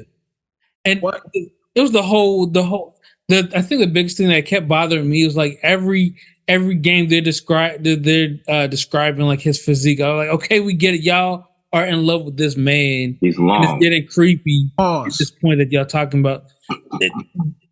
I don't even know if we can say pause at this point for them. My bad. The way because they kept like describing him and stuff. I was like, I'm feeling weird watching Clemson. Y'all always describing this man's physique. Yeah. How about Clemson, man? How about that Roll Tide? I never paid attention to him to like when he was about to get drafted, and you would have thought he was the Prince white boy. No one said nothing negative about him. Like oh my god, when Trevor Jackson becomes a pro, he's gonna be amazing. He's gonna be Peyton Manning. It's that smile, man. It's that smile. When I heard Peyton Manning, I was like, hold a minute. The last guy you said was gonna be Peyton Manning was he retired. What's his name? Oh, Andrew Luck. Andrew Luck. But also like you can only take so much when you're when you don't get blocking. Yeah. You can't be Peyton Manning when you don't have a team built around you. Yeah, but that's the only thing though. He's the only one that I thought, and this is so sad because 10 years ago when they were doing the Andrew Luck RG3 talk, I was so happy. Happy. They said it was a new era of quarterbacks. Oh, what a time! Everybody was ready for it too. Everybody was buying into it. It was just like this is the new era. This is where everything changed. Bro, let me add this to it. Kaepernick, RG3, and Andrew Luck were the new generation of quarterbacks. 10 years later, one of them lost his job because he spoke up for the people, the black people. One of them is working as a analyst on ESPN, and one of them retired. 10 years. And Tom Brady won three Super Bowls since then. Make sense. Tom Brady said, I don't give a damn about your future. The future is now, old man. Oh my God. Young blood. That's just like why you said that. It reminded me of that SpongeBob, those hip young old people. Yeah. Totally radical. Oh man, but yeah, all right, that's it for this and that. We got what else we have? What's it called? Well, I don't know if y'all caught this, but on to some entertainment. What's it called? Martin and Will Smith are doing the fourth Bad Boys movie. They announced it. Have you guys watched the third one or any of the Gerard, I'm not even going to talk to you because I know I've talked to you about this. But Chris, you watched it in the theaters. Okay. I haven't seen it since though, but I overall remember it. I think I'm excited for it, because I like legacy franchises like this. But I'm gonna act. This is gonna segue to this or that, right? Speaking of the franchises, right? Which is better? Now, I did Rush Hour versus Bad Boys as a franchise one time. And I think Rush Hour all the way. Yeah, I think with the concept, we haven't watched Bad Boys, Gerard. I still gotta go Rush Hour. I don't even care if it's nostalgia.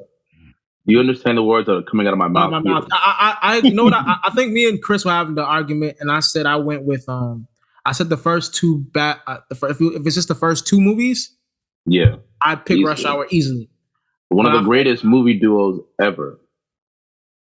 I'm not even gonna argue that. But I felt like the third Bad Boys movie was better than the third Rush Hour movie. But that's. I mean, yeah. But You said overall, the third Bad Boys was better than the third Rush Hour? yeah, in my opinion. That's because it was 20 years later and they had prep time. They had that Batman prep time for it, okay?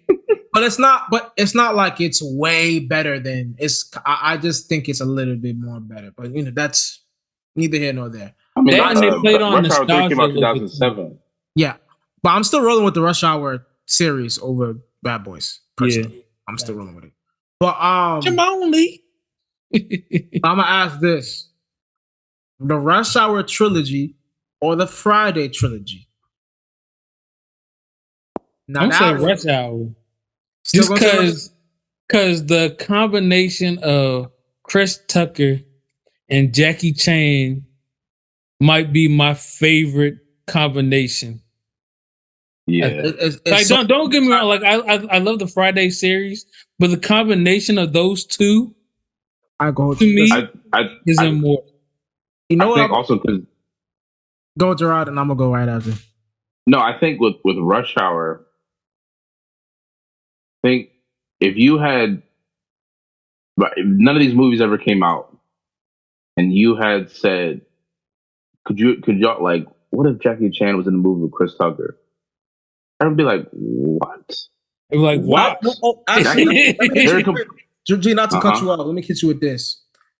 And this, I found this out just last year. So originally, it wasn't supposed to be Chris Tucker and Jackie Chan. It was supposed to be Chris Tucker. It was supposed to be Jackie Chan and Martin Lawrence for Rush Hour. I can see that. And I I mean, like, can't, I I can't see it working it, as it would, well. it would be the same thing though. Like just trying to imagine them two in the same movie. But it's a I different feel like- energy though.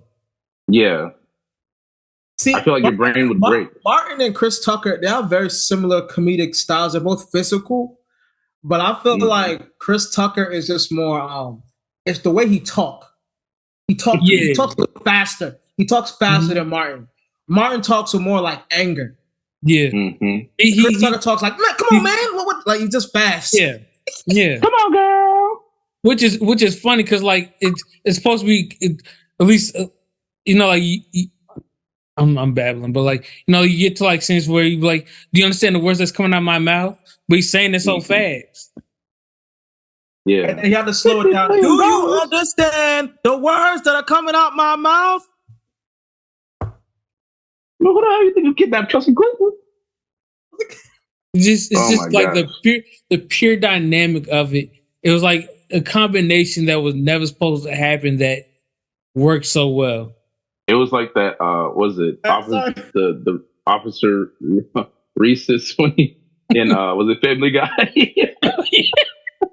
The chocolate. I was trying to think of that. I couldn't remember what it was though. It was just a glorious accident.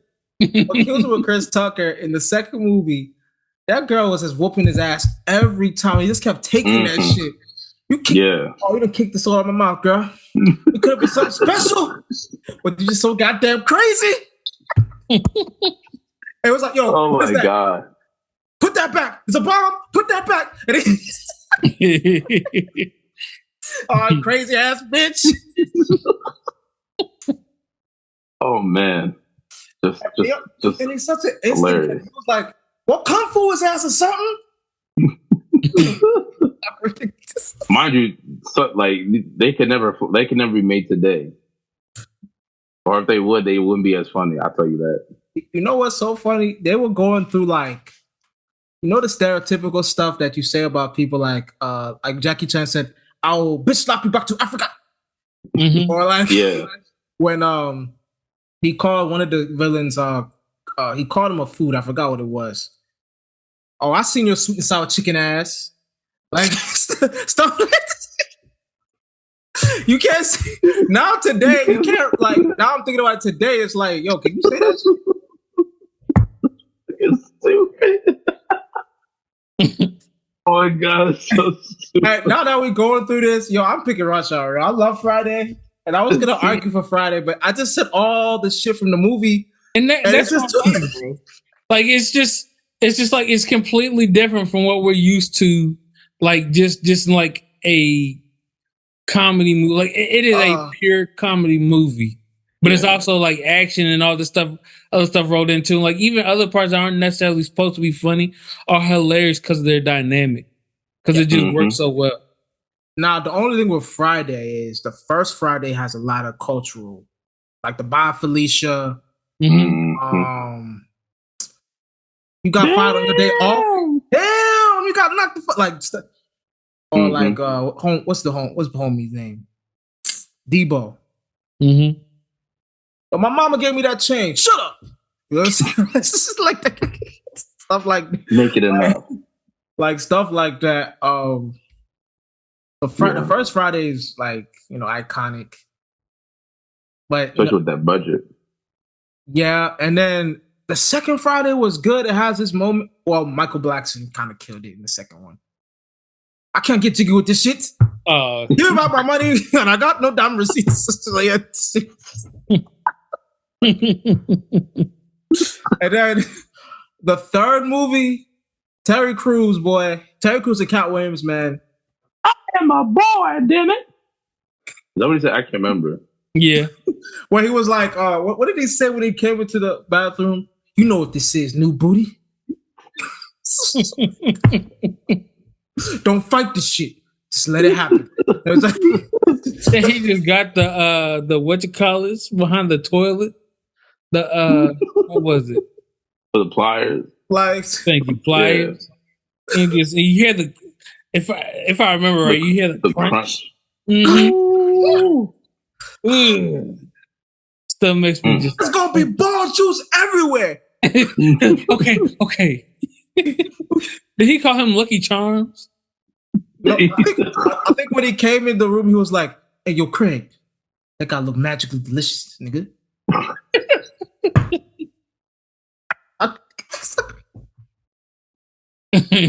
Nah, but what's her name in that movie? What's his name? I think her real name is what? Katie Albert. What's her name? The love interest. Yeah, her eyes were ridiculous. He was fine, yo. I don't blame Craig for trying to steal. My God. But yeah, I think the consensus is Rush Hour. I think we have more laughs in the Rush Hour than we did with the Friday. So I think the consensus. And now, it's gonna be the last one, but I changed it because we don't have enough information on the movie. So I was gonna go on characters. Now, The Best Man has a series out, and they've had movies. Who's worse? This is an age-old question. Mia or is it Lance? No, that's not Lance. Harper. Who's a worse character, Mia or Harper? Give me a second to Google that. I'm trying to put a name to the face or a face to a name. We could go I've first. seen it, but it's been a break. Mia's what's the name girl, right? Mia's Lance's wife. I say Mia. What's the actor's real name? It's so Tay Diggs is should I just tell the backstory of it? So yeah, go ahead. So the backstory of it, is The Best Man. Lance, who is what's his name? Morris Chestnut. He's getting married to his wife.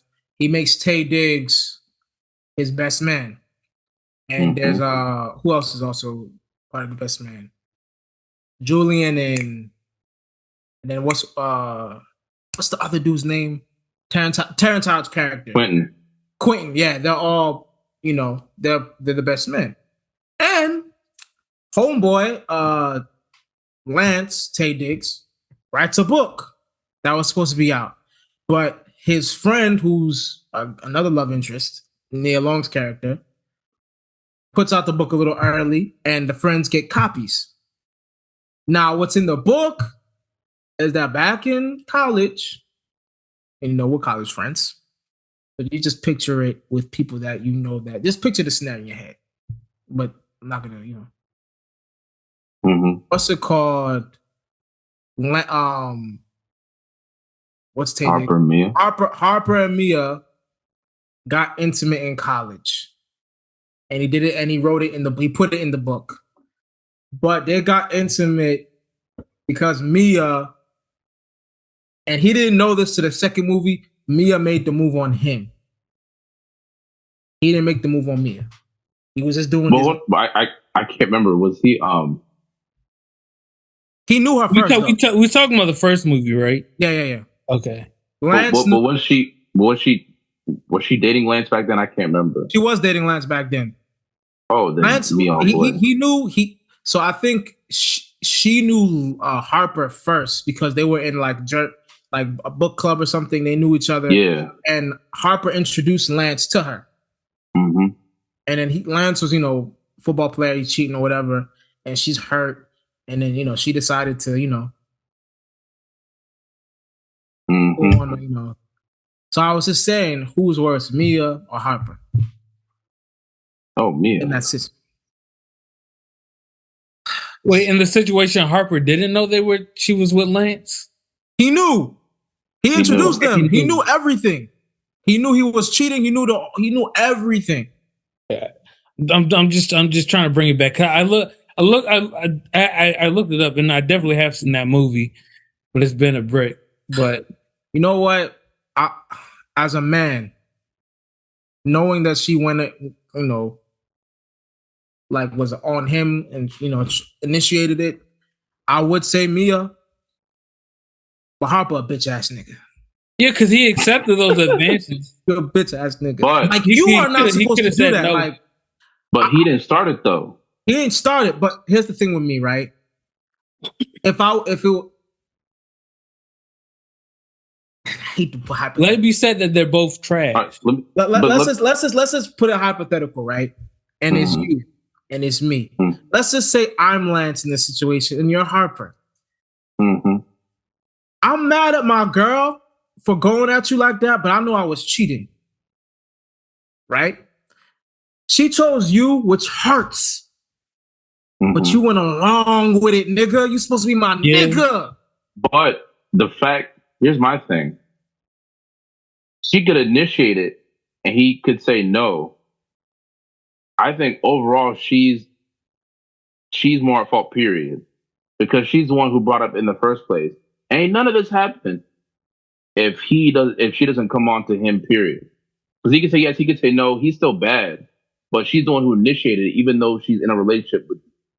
So she's the one who went out of her way to make the advances, to cheat on you.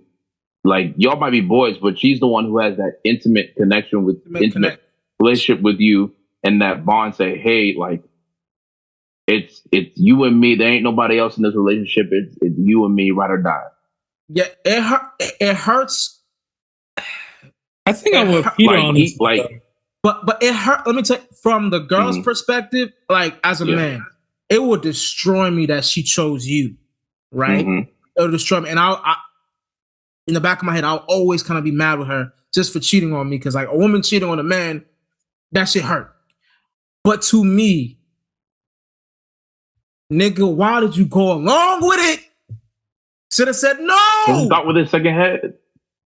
Yeah, cause I mean, like it's from the brief glimpses in my mind from what I remember of this movie. Just putting myself in that situation where, and actually, even scratch all that. Even if it was like in real life, like the situation, like y'all was just saying, like let's say, change the names up. It's gonna be like me, Chris, and Peter, and my girl's cheating on me with Peter. Like, yeah, that hurt me. But Peter's been my boy, since day when we met. Like, granted, like, yes, someone I'm getting intimate with chose one of my good friends, and my good friend decided to go along with it. But at the end of the day, if my friend had told me, like, hey, this girl's doing this, yeah, don't be around her. She's no good for you. Granted, even though I'm cheating too, like we're no good for each other. We need to break up this relationship. I found out a while, after so long later, right, that you went along with it, that means not only am I like I'm just a bad judgment in character, because like my friend is even trash. Because add this to it. He wrote about it in a book. That's what I'm saying. And gave it to him as a fucking present. That's what I'm saying. Just think about how big your ego has to be to do just some think about shit how like fucked that. up that is. Like, it's one thing. I think that might give him the edge. There's the whole book thing. You didn't have to put it in there, man. You didn't even have to. My thing is, well, even if you did put it in the book, right? And it's not the easiest thing. He tried to hide it.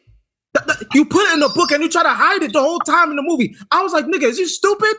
You like, don't find out I can't remember how it was described because he obviously didn't use real names, but I think it was more implied. So the way the way I say it's sick is because he said it in like, you know how you're saying a story and you're saying it in an intimate way, and it's more like you have to catch it because he said like stuff like kissed on the frontal lobe. Remember that? Mm-hmm. Kissed on the frontal lobe, and we did like he was saying it in a way where if you're not like, if you're intellectually not there, you wouldn't catch it. Right? So when he was in the bathroom, you see when he was in the bathroom, he's reading it and he's like, is this what? He's trying to, like, he's putting two and two together because it's not directly saying that. And then when he found out, But then how do you put two and two together? I can't remember how he put two and two together. He put two and two together because one, homeboy took the book back and he found it. I think it dropped out of Harper's pocket. So he's like, okay, why is this nigga hiding this shit? And then he goes into the bathroom. He starts to read it, and like he goes into the bathroom and he reads it, like he really reads it. And I think the kissed on the frontal lobe part, but then broke the camel's back. It was like, oh, so you was, and then he came out. But hold on, but why is that the frontal lobe indicator? Is that previously mentioned like prior to that scene? That's why I'm like, how is he putting what he did in? I think because when he was in the bathroom, I forgot what else. Because when he's reading the book, you hear it in Tay Diggs' voice. Yeah, how he's illustrating the book, right? So he's putting one and two together while he's illustrating it, and then while he's in the bathroom, and this is why I say it's fucked up. Sometimes I watch that scene and I know how to have a heart attack. He's picturing Mia making love to Tay Diggs. But okay. So why is he picturing Mia? That's what I want to know. Why is it Mia and not some random girl? I think he was reading the book prior. But was college mentioned? Like, was it? Is it mentioned in the book? It was. He was reading the book prior, and I think he reached the point where he kind of knew the characters and he knew who was who. And it's like, okay, this sounds familiar. And Harper in the book says like, this was my man's girl. Yep. Oh, he's a fucking dumbass. Excuse my French, but like, okay, I gotta give the edge to him because like your ego has to be so that's not even ego. No, that's just stupidity, man. That's next level, like fucked up shit. Like and then you try it, and then you make the character like he wanted to get caught. He wanted to get caught because there's no like logical reason why you make these characters so similar and the experience so similar, and you don't think that someone's going to read into what you're reading about and say, "Oh, and you know what? This all sounds very familiar." You know what makes the whole thing crazier? Quentin was the first to know everything, and he was fucking with him the whole movie. He was fucking with everybody. Yeah, okay, I remember that. Yeah, he was fucking with everybody. The whole time. I remember that. He was fucking with everybody. Fucking with everybody the whole time.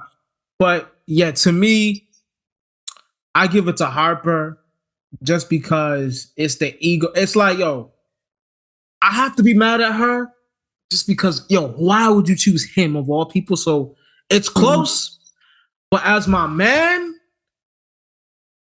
best man, my homeboy, Mm-hmm. not even if she do that, he's supposed to go. Don't tell her like, yo, this is a good guy.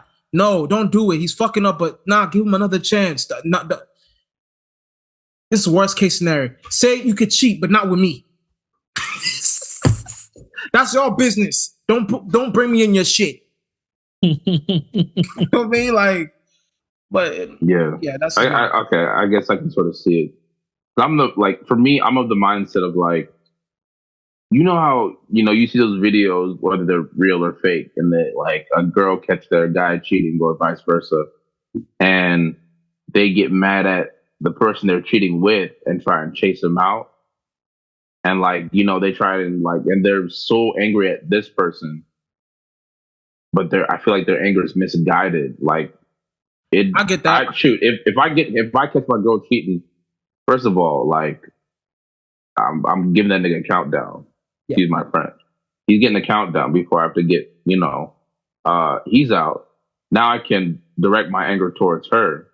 It's like we have this bond, or at least it's implied that we have this bond of connection, especially with my wife. We made vows. Like for me, trust is a big thing. Like if I'm getting on a level, like an intimacy level with someone, even more so than my boys, and you break that, you're dead to me. Straight up. But it's one of those things where it's like, it's about who you did it with. You know what I mean? You know what I mean? And who it's because if it's a random nobody, honestly, like you said, nigga, leave. Mm-hmm. I'm more mad at her. I don't know you like that. But leave, get the fuck out of here, because you're kind of part of it, because because I don't know if he knows we're married or not. She could have said, "Oh," so I'm not gonna be too mad. But if it's a friend, somebody like that's why I said I try to personalize it. Back when we're in college, if it was you, G, that you did that with my girl, and then like you trying to hide it. But then you write it in a book. And then you write a fucking book. He'll never find out this way. He can't read. He'll never know.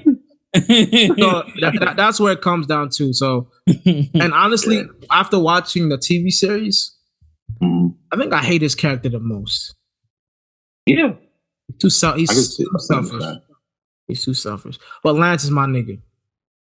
I am Morris Chestnut. Yeah. I've been told I look like Morris Chestnut. I aspire. Every time I shave my head, I aspire. I channel my inner Morris Chestnut. And I grow my goatee, I channel my inner Morris Chestnut. Is it Morris Chestnut or Joe for you? I get I don't know. Is it Morris Chestnut or Joe? Because it can be either or with you. It's Joe Chestnut. There it goes. My actual introduction to Morris Chestnut was like Mike back in the day, and then I saw the other stuff like later on when I was older. It was like Mike. Mm-hmm. Back when we had cable and kids, there was a time where cable, like you didn't have control over it, so your parents had to watch certain things. My mom would always watch The Best Man, and the part I always remembered because she watched it frequently because it was on cable and you had no control, like back in the day. Mm-hmm. I always remember the fight where he's beating Tay Diggs up, and I'm like, why is he beating him up like that? I kind of looked at Morris just like, why are you beating him up like that? Then I watched it as an adult. Most vivid part of the movie I remember. Yeah, that's like as I was trying to remember right there, I was just like, man, he was just really beating him up, huh? Yeah, because bachelor party. Because every time, like as a kid, every time I remember seeing that part where he holds the book like this and he gets to beat him up, I'm like, I'm almost looking like Morris Chestnut as a villain. Yeah, because you get all that aggressive energy, and just like as a kid, just like, man, that's vicious. Yeah, it was way. He can play a villain too. He could be a villain. And then, what's his name? Look like a. I don't want to say goober, but he look like a good. What I'm about to say might be controversial. Ted Diggs looks like he's the black guy you would want to take your daughter out. Sorry, I had to say it. I just had to say it. Sorry. He does. He does. The glasses, the you know the. He doesn't now, but he does. Yeah, but Well, now he looks like he could be your daughter's father. He looks like a pastor. yeah, but he's with he's dating somebody. I forgot the name. He's dating his black. I think he was dating I could be wrong. Let me double check this. I think he's dating baby mama. Idina Menzel. No, he's dating her name's April Jones. No. I'm saying back in the day. Back in the day. Oh, didn't he get married to a white woman? I think that's Idina Menzel. Yeah, Idina Menzel. Idina Menzel. April Jones. I thought of April O'Neil from yeah. So I was thinking too. I was like, oh, she's a redhead. I was just like, how's that possible? Yo, April with the Y. Oh, you know she wild. Mm-hmm. April, yeah, 52. Oh my God. Who, April Jones? Yeah. Yeah. Yes. That's Omarion, baby mother. But it's funny seeing Omarion now because, like, I feel like he jumped, like, I don't know, like a time skip. I still remember him from like B2K or his first album and second album. Not or yeah, I guess so. The song Touch. Yeah. Icebox. And then now he just looks like just like an old man, not old man, but like significantly older. Yeah, Dresden. Almost like Bow Wow. Bow Wow still looks relatively young, but he definitely looks older. You know who's aged? Chris Brown looks like he's aged, bro. Yeah. I mean, the beard doesn't help. No. Not just the beard. He just look. I don't know if it's, and I don't want to put that on him, but he looks like he's aging quite quicker than a lot of the R&B dudes. It looks like it's drugs. That's what I've been assuming. Honestly. I mean, he also used to have like a baby face. Yeah. But yeah. And like the tattoos and whatnot. Yeah, it doesn't help either. Play a role. Yeah, you know what? Yeah, because he looks like a completely different like from his debut. Yeah, like back when he was it C Breezy or Chris Breezy to now. He that Chris Brown. Is that what? I think he had a song even before that. I can't remember what it was called. I just saw something on social media about it. But yeah. One last thing we figured up. Because what was I going to say about Chris Brown? I forgot what I was going to say. Wow. I was going to say something about him. Oh yeah. Once he did that thing with Rihanna and everything, I know they canceled his because the Thriller was 40 years old last year. They were supposed to do like an AMA performance with him and Sierra. One thing, and I remember this one joke that Charlamagne the God said about 10 years ago. He said Chris Brown has become Bobby Beige. Because Bobby Brown was the crazy dude. Dark skin. And this light skin version of Bobby. Like, I still don't understand, man. When you have talent, bro, maximize it to the potential so they don't block you from stuff. Maximize it, man. People out there, maximize your talent. Say no to drugs. Say no to gangs. And watch the ego. That'll ruin it all. Yeah, that's a killer right there. All right. I think that's it for the show. If you learned anything, you've learned that. I've learned a lot today from us. But yeah, thanks, Gerard, for coming on the dang show. I think it's the first time you're coming on as the kickback, as we are now. But yeah, let them know your social media if you have any. I haven't posted on it in how many decades? Geronimo B28 on Instagram.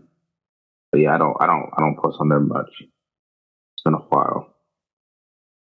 Well, they know I don't post at all. So, but y'all can catch me if y'all really want to. catch me on Twitter at BigChris_57. I don't be on there though. Or IG at Everybody Loves Chris, where I be on there all the time, but I don't be doing nothing. But I'm gonna try to be like lessening my time on there as well. Or outside. Yeah, so let me start off by saying I'm not on Instagram anymore. So yeah, I won't be. You can't find me there. I'm on Twitter very lightly at Peter Kofi. I just look at tweets and laugh, and just watch old school R&B and hip hop videos from time to time. You know, on there. Can they find you on Pinterest? No, I'm not on Pinterest. I need to go on Pinterest. I mean, they can because I made him one, but you know, it's like you can follow Wave Stars. Yeah, Wave Stars. Yeah, but you can follow the official Kickback podcast on IG, and you can follow my DJ page, DJ Kofi P. Even though I haven't used it in like 3 years, but follow that to support a brother. But yeah, follow those two pages, especially the official Kickback podcast on IG. We're gonna be putting more videos up, more posts up, more this or that. We're gonna engage with you this year a little bit more, and we want to get those views up and get the attention of you people, man. Let us know what you think. But yeah, but again, thanks G for coming on. Chris, we gotta keep this going. The next episode we will focus on Black History Month because it's February and we all black. We enjoy being black. We're blackity black, Caribbean, Jamaican, Ghana, you know, African American. I was about to say, you know, it's okay. It's just American, you know. I mean, listen, man. All black people come from Africa. Not just, you know, but that's just me. But we're all brothers. Except for me, I'm from Mars. This is merely flesh and I skin. don't know, man. You're from Stankonia. Shout out to Outkast. But Watch your tongue. Oh. No, I don't mess with you. But like I always say, we love you. We appreciate you. We will be back soon. Stay black. Stay woke. Bye. Thank you for tuning in to this week's episode of The Kickback. We're available on all podcasting platforms, and we ask that you like, comment, share, and subscribe. And do us a favor and hit that notification bell too. And please rate and review us on any platform available. And as always, we like you. We in the kickback. We in the kickback. We in the kickback. We in the kickback. We in the kickback. Yeah, we in the kickback.